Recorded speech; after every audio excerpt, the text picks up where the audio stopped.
de l'Assemblée nationale et camarades candidats pour moi-même, Christophe Bosso et Modeste Bat. Je voudrais vous dire avec émotion combien je retrouve ce micro de l'Assemblée nationale. Ça m'a beaucoup manqué.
La loyauté n'exclut pas l'efficacité. Voilà pourquoi je vais vous rappeler, honorable député, chers collègues, que dans l'articulation des institutions, dans notre propre constitution, la première institution, c'est le président de la République. Et je vous demande d'applaudir phonétiquement, il s'appelle Félix.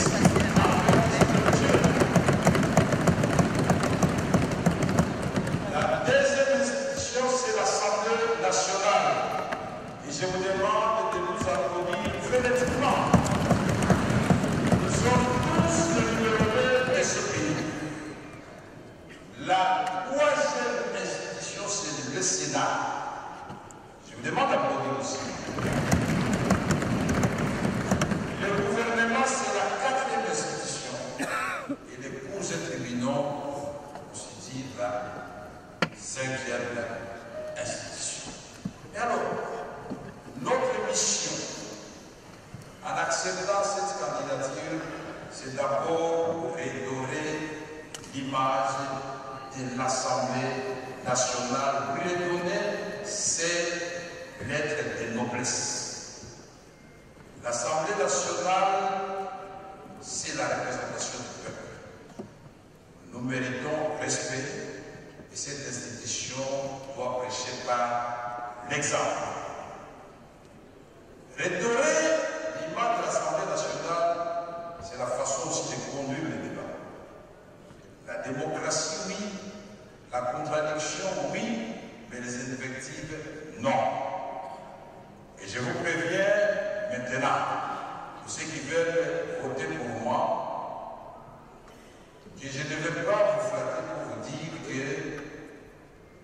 quand je tiendrai ce micro-là, que vous soyez de l'opposition ou de la majorité, nous devons avoir un impact qui découle de la Constitution. Le président est irresponsable devant la Chambre. Ne demandez pas de comptes au président de la République. Demandez des comptes au gouvernement. Ce n'est pas très compliqué. Vous n'avez qu'à poser la question à François Mamba, à Alisaga Bonganga et les autres électeurs, les gens de c'est pour ça. Quand je l'avais dit, ils étaient fâchés. Mais finalement, ils ont compris. Le président ne gère pas le pays au quotidien. La Constitution vient du Premier ministre responsable de l'accomplissement de son gouvernement devant les honorables députés, c'est-à-dire devant la Chambre basse. Et fait de chaque ministre chef de son département et il en répond devant l'Assemblée nationale. Voilà pourquoi nous allons renforcer le contrôle parlementaire, parce que dans le passé, nous l'avons fait. Nous ne parlons pas en l'air. Dans le passé, ici, vous avez vu, Maître Kourou a failli passer, il était ministre près de la présidence, et pourtant de ma famille politique, ne peut perdre. Mais nous avons dit, il ne faut pas qu'on fasse porter les erreurs d'un ministre au président de la République. Parce que beaucoup se cachent derrière le président de la République. Quand le président de l'Assemblée nationale interpelle le ministre, ah non, monsieur le président, ce monsieur-là commence à être opposant. Non. Il s'agit de deniers publics. Il s'agit du programme que vous avez amené ici et adopté par l'Assemblée nationale. Nous allons suivre ce programme à la loupe.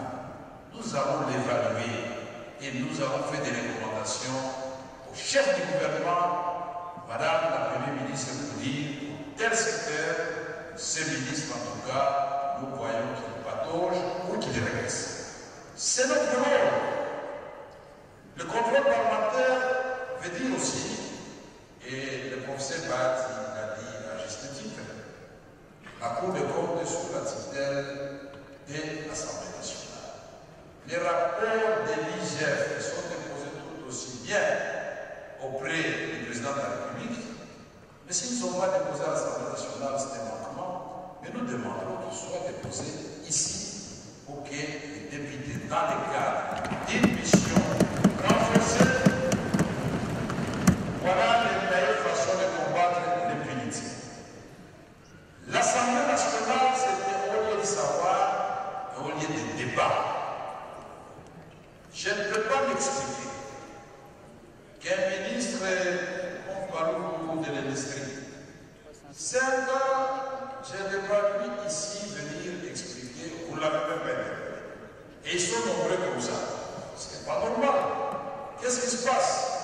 chaque mercredi.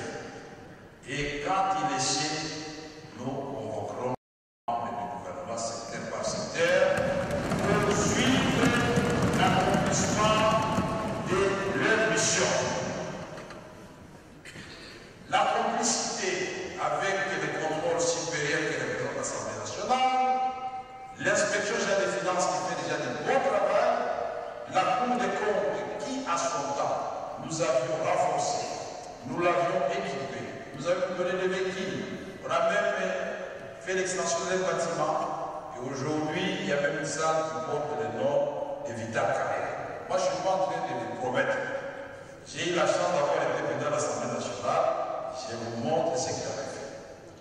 Le député national ne sera plus ramassé dans sa maison comme un vulgaire personnage. Il a des civilités. Le procureur général doit m'écrire et motiver sa demande de lever des immunités. Si la motivation ne convainc pas la plénière, je vais lui répondre non. On ne lève pas l'immunité. Je ne dis pas à l'air, Jean-Claude veut me depuis à cette salle, du moins dans 5 000 mémoires, du Sanga Bonganga, j'ai eu beaucoup de demandes de lever l'immunité ici dans cette salle. Tant qu'il n'y avait pas de motivation, dans le cas de séparation de pouvoir, c'est non. Que chacun fasse son travail. Mais si un député sera coupable d'une infraction avérée, nous levons l'immunité. C'est aussi simple que ça, et c'est ça la justice. Je ne vais pas me répéter parce que dans les actes que je n'avais prouvé, aujourd'hui, je ne comprends pas pourquoi personne n'explique à la population que les députés n'ont pas de train de vie comme on leur prête. Maintenant que vous êtes vous le nouveau, vous êtes arrivés, est-ce que vous touchez 21 000 $? Est-ce que vous touchez 7 000 $? Je me rends compte que les salaires que j'avais augmentés à son temps, puisque je faisais en sorte qu'ils gardent leur pouvoir d'achat, sont bien au-dessus de ce que vous touchez aujourd'hui comme salaire. J'avais multiplié par 10 les salaires des animaux de l'administration. J'avais multiplié au ministère de l'économie par 20 les salaires des fonctionnaires du ministère de l'économie. C'est vérifiable, parce que les sociales, c'est le souci du président. Voyez-moi, c'est dans le fait, pas dans les promesses. Les anciens députés sont ici, il n'y en a aucun qui est venu devant mon bureau. Je peux prendre un exemple. Mon grand frère, mon ancien ministre pendant 6 mois, Christophe Bosso, moi je suis devenu aussi son président de l'Assemblée nationale, il avait un cas qu'il avait résolu en 5 minutes, qui nécessitait un voyage à l'étranger. Il y en a beaucoup comme ça. Je peux prendre un cas d'injustice avéré. Le ministre Mende Malanga ici là. Notre famille politique veut le descendre. J'ai dit pourquoi? On n'arrive pas à me convaincre. Moi, je considère que c'est le bouc émissaire. Si vous allez voir le président de la République, attention, on vous ment. Lui, c'est le bouc émissaire. Les gens qui ont bouffé l'argent sont ailleurs. Et ça, je n'accepte pas. Il est là, il peut le prouver. Et le président m'a demandé de me poser la question. Il peut travailler au ministère de la Communication. Les députés touchés à une date précise. Nous sommes l'autorité budgétaire. Pourquoi le ministre des Finances et du Budget vont faire perdre?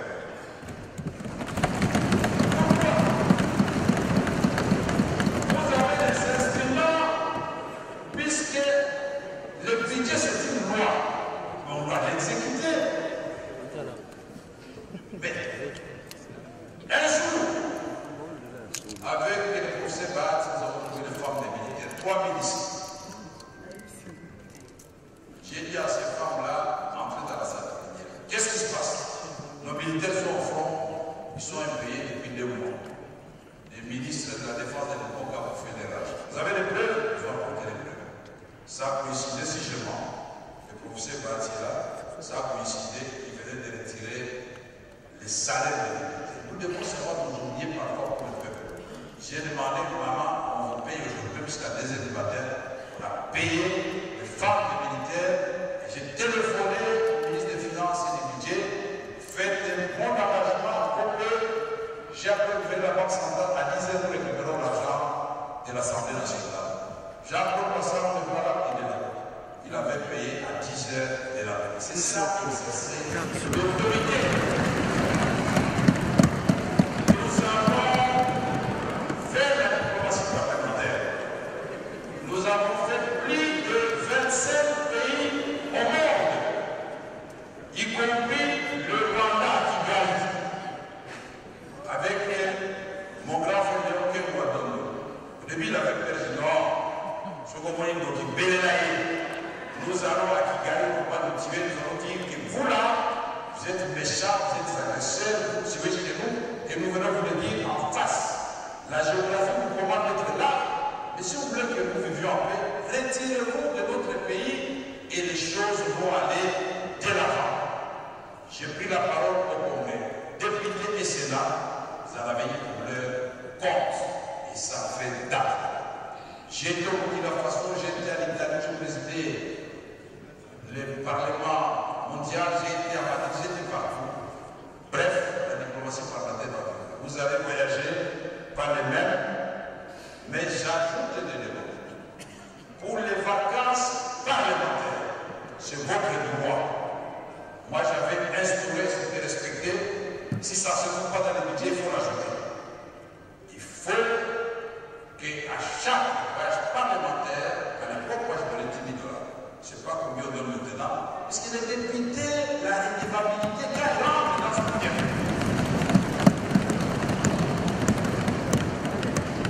Quand Prosper a qui rentre, mais il va, il a 500 personnes qui s'animent. On lui pose le problème de tel centre de santé. C'est pas comment la santé va faire la chez bien dans les groupes. Donc il faut que vous fassiez les vacances parlementaires pour 2 raisons. Première raison, vous n'allez pas seulement voir la population quand vous allez chercher le suffrage. Non. Vous devez rester collé à la population. Vous nous ramenez des rapports parlementaires et dans mon cabinet, c'est lui qui faisait la population, c'est M. Maillot, il est devenu député aujourd'hui. Et ces rapports étaient présentés en plénière. Et pour ces députés qui n'étaient pas partis en vacances parlementaires, lors des vacances parlementaires, ils n'avaient ni billets ni argent. Les Quinois bénéficiaient des mêmes avantages, parce que c'était compliqué. On a pris la distance la plus élevée, la plus coûteuse, c'était Goma Bukavu ou Lubumbashi. On a dit qu'on donne une moyenne, on donne à tout le monde, indistinctement. Maintenant, on aura des députés. Votre mission aussi, c'est d'élaborer les lois. On appelle ça proposition de loi. Vous en avez le pouvoir. Si les réformes prennent du côté du gouvernement, vous faites des votes ici, faites des propositions. Mais aussi, notre travail, c'est d'examiner le projet de loi qui vient du gouvernement pour les adopter avec nos amis du Sénat. Et je voudrais souligner ici qu'à mon temps, jamais, vous allez poser la question à mon Monénéken, jamais je ne l'ai humilié en disant l'Assemblée nationale passe en force. Non. J'arrivais toujours à trouver un terrain d'entente avec lui pour que nous adoptions les textes dans les mêmes termes. Pour garder l'harmonie entre les champs, bien que la Constitution donne à l'Assemblée nationale le pouvoir de se passer de la vie du Sénat. Mais c'est une façon de respecter les gens. Nous voulons dire aussi que ici, là, les débats sur les thèmes d'actualité, en commençant par l'agression dont est victime notre pays, ces débats-là doivent avoir lieu et sans cacher quoi que ce soit pour que les gens, les Nord Kivu, les Sud Kivu, les Ituri et de l'ensemble du pays et le reste du monde puissent comprendre que le Congo est effectivement victime de... Oui, bah, ça fait 17 000, je suis encore à 12.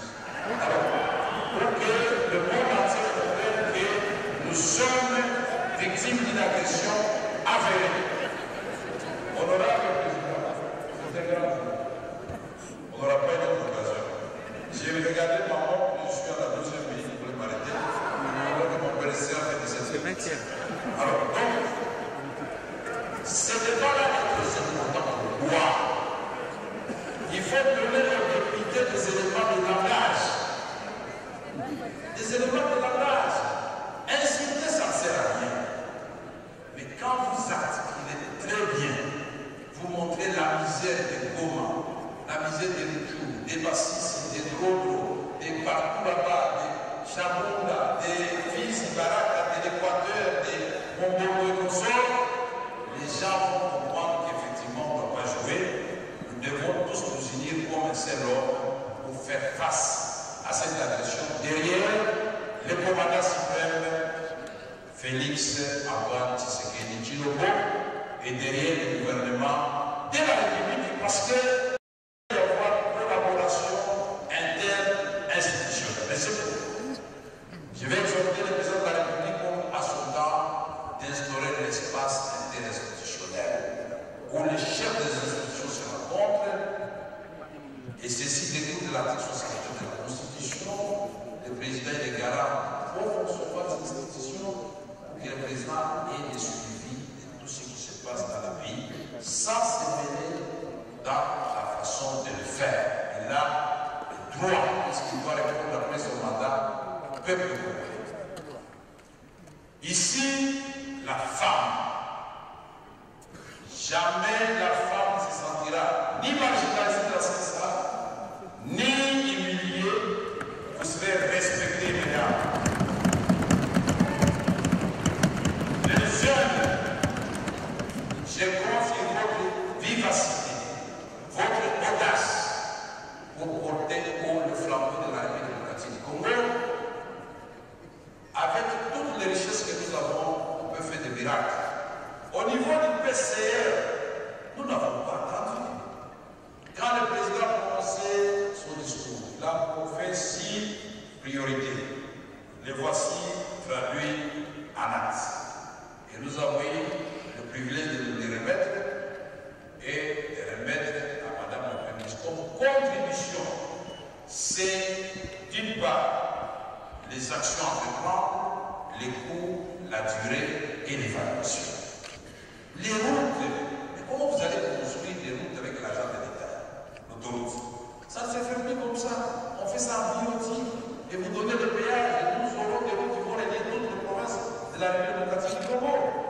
La salubrité, est-ce que peut-être qu'on va vraiment les vivre au niveau là? Mais les députés sont là, ils regardent, vous laissez les gens tranquilles. Non, on doit travailler, on doit secouer les cocotiers dans le bon sens. Je voudrais rassurer la Première ministre que nous aurons une collaboration, des respectabilités mutuelles et des complicités pour faire avancer les affaires de l'État. Mais ceci ne veut pas dire quand l'Assemblée nationale constate qu'il y a quelque chose qui ne marche pas, on va laisser tranquille. Vous vous rappelez, à l'époque, même Papa Gizenga, je l'avais appelé ici, le jour il a dit il y a un niveau. Il était venu s'expliquer. Et il a répondu à François Mamba, je me souviens qu'il était payé, c'était le budget. Donc sentez-vous à l'aise. J'avais beaucoup de choses à dire, mais je sens que vous me demandez de m'arrêter là. Sinon, j'avais un projet de secret à vous donner. Mais je le ferai quand vous m'aurez élu président de l'Assemblée nationale. Et je demande vos suffrages et je dois ressentir par vos applaudissements frénétiques. La République démocratique du Congo, ce n'est pas un menu frétard, c'est un géant cœur de l'homme qui doit récupérer sa place. 2 345 000 km², 102 millions de terres arables, réserve de bassins d'eau, deuxième forêt du monde, tous les métaux dont on parle pour la voiture électrique, c'est chez Lithium, cobalt, coltan, etc., etc. Et tout cela doit faire en sorte qu'il y ait jonction entre l'intelligence et la pratique pour produire le changement dans notre pays. Quand les